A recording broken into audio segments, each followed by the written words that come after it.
Jenazah gadis cantik ini keluarkan bau super wangi, ternyata begini kehidupannya dulu.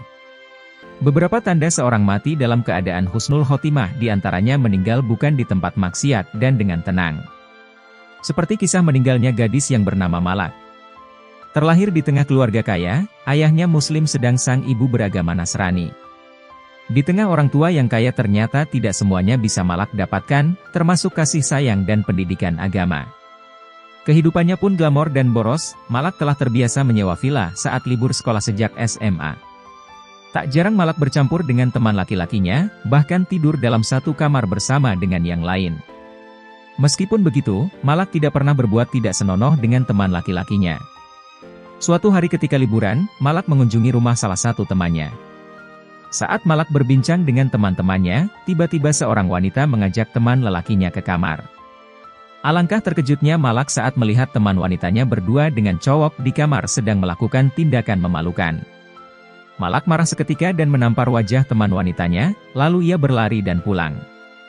Untuk pertama kalinya Malak merasa tersesat tanpa arah. Dari kejadian itu, Malak menjadi sering menyendiri dan merenung. Perubahannya bahkan terlalu ekstrim untuk seorang dengan kehidupan serba cukup. Ia tak lagi menyukai musik, pakaian yang serba terbuka bahkan rumah mewah tempat ia tinggal. Kumandang adzan yang tak pernah ia dengar, tiba hari-hari setelahnya seolah suaranya mengusik jiwa. Sejak itu, ia memutuskan untuk sholat. Di rumah mewah itu, satu-satunya perlengkapan ibadah yang ada merupakan peninggalan neneknya.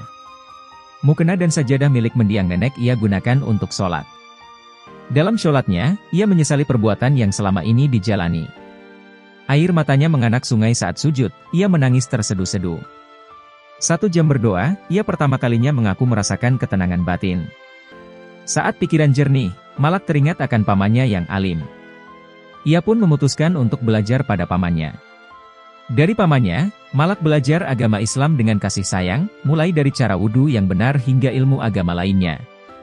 Beberapa hari di rumah paman sekaligus guru agamanya, Malak tiba-tiba menguatkan tekad untuk belajar lebih dalam. "Paman, berapa lama waktu yang dibutuhkan untuk menghafal Al-Quran?" tanyanya. "Insya Allah 5 tahun, jawab sang paman. Dalam pikirannya, Malak khawatir tidak bisa menyelesaikan hafalan Quran sebab usianya belum tentu mencapai 5 tahun ke depan.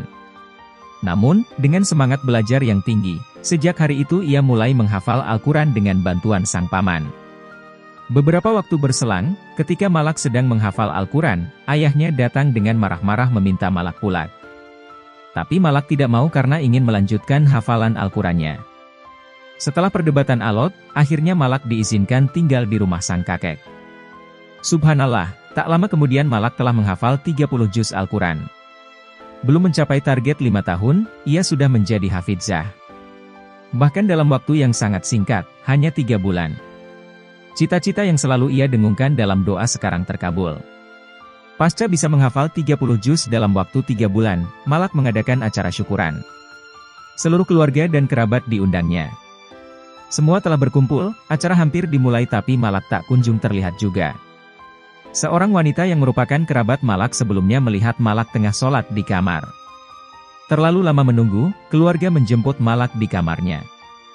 Dan alangkah terkejutnya mereka saat melihat Malak, sang hafizah terbaring tanpa gerakan sedikit pun sembari memegang mushaf Al-Quran.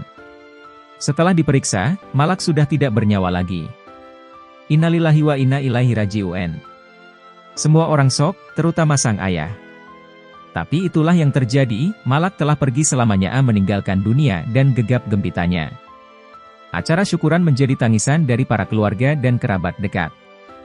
Malak meninggal dunia dalam keadaan baik. Seketika itu, jenazah Malak langsung diurus, mulai dari memandikannya. Saat hendak dikafani, sebuah keajaiban terjadi, kafan yang telah disiapkan tiba-tiba hilang. Karena tidak kunjung ditemukan, keluarga akhirnya menggunakan kain hijau yang terikat di sebuah tiang rumah sebagai kain kafan. Anehnya, kafan gadis penghafal Quran ini beraroma harum. Kain itu berbau wangi terus-menerus setelah dipakai untuk mengkafani jenazah. Dari kisah ini tentunya semua harus telah menyadari bahwa suatu saat liang lahat menjadi rumah abadi. Oleh karena itu semua orang mempunyai cita-cita ingin meninggal dalam keadaan tenang atau dalam Islam dikenal dengan husnul khotimah.